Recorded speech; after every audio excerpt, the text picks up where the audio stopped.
recently had the opportunity to attend MZed Sound Advice Tour with Frank Serafine, and I just had to do a video review as opposed to just writing one because this thing was amazing. Unfortunately, he wasn't able to attend the Chicago stop, but Mark Edward Lewis killed it.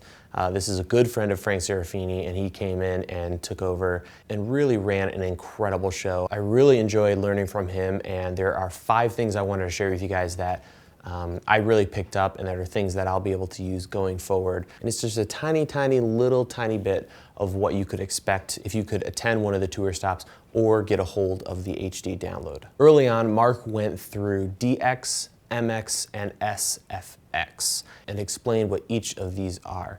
So DX is dialogue, and dialogue is best for story, so moving the story forward, getting information across. So dialogue, conversations, monologues, all that kind of stuff is dialogue, and that helps us move the story forward. So it's important when you think about dialogue that dialogue doesn't necessarily get emotion across or immerse us in the story. It is best for getting story across. Next is MX, which is music, and that is where all the emotion is. So, dialogue and sound effects really don't give us that much emotion, but music does an incredible job. And finally, SFX, which is kind of hard to say, is sound effects. And sound effects are best for immersion. And this is something that really hit home for me because, we hear sound effects all the time. We go watch movies, but I hadn't really thought of it as immersion, and I don't have almost any sound effects in anything that I do. And it doesn't have to be big explosions or gunfire or anything like that. It can just be room tone, ambience,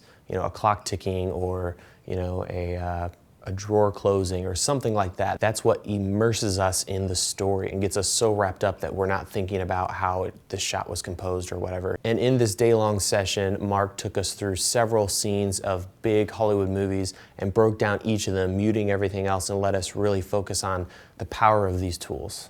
Something else that I kind of knew but really struck home when it came to audio and who you hire is the importance of false economy. This is something that Mark talked a lot about, and I think we all can relate to this. We've all hired somebody because they were cheap, thinking that we could save a buck, but we turned around and spent 10 times as much fixing the problem. So when it comes to audio, especially audio, hire the right people, use the right tools, and don't think about saving money as much as how important that aspect of your film or your project is.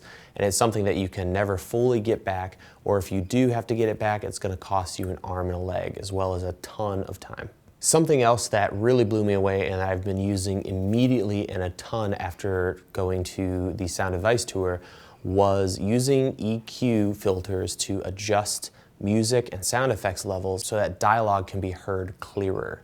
So a lot of us mix dialogue with music, and it's hard to find the right balance. We can turn music down, even then sometimes it can be conflicting with dialogue. But what's really cool is within our voices there are certain frequencies that are really strong, essentially. This is kind of a dumbed down version. And what you can do is take your sound effects or your music, find those frequencies and pull them down to make a small pocket for vocals. Pretty amazing. So I'll be doing a separate video on this in the future, but that's just one of the things I picked up on the Sound Advice Tour. Something else that I picked up and was especially useful for me as a web distributor essentially, or a podcaster, was what your outputs or dB levels should be when you distribute to different platforms. So I always kind of used -6 as kind of a safe area when I publish stuff to YouTube, but it was great to hear Mark talk about if you're going to make a film, what you have to do to get distribution, what the levels need to be, and if you're going to the web, to make it as loud as possible. So at 0 or -0.2, just get it as loud as possible because we're all using our phones and our computers, and we really don't have control over how people are listening to our content. So that was a great little tip that I picked up.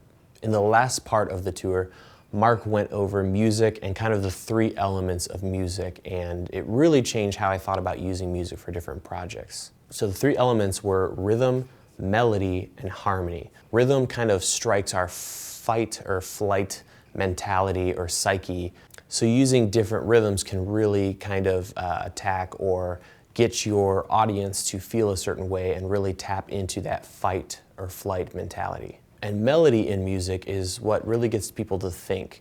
So when you hear a melody, that's a lot of thought, solving puzzles, things like that. So it's very different from rhythm, and it's also different from harmony, which is the third and last piece of music. And harmony is the emotional impact. So this is where the emotion comes in. So if you hear just drums and then a little bit of a melody, when the harmony comes in, that's where it hits us with something. So that's just an amazing thing to think about, and something that was so valuable to me going forward, thinking about music and scoring for projects and films and music videos, and how each of those elements of music affects us differently, completely differently.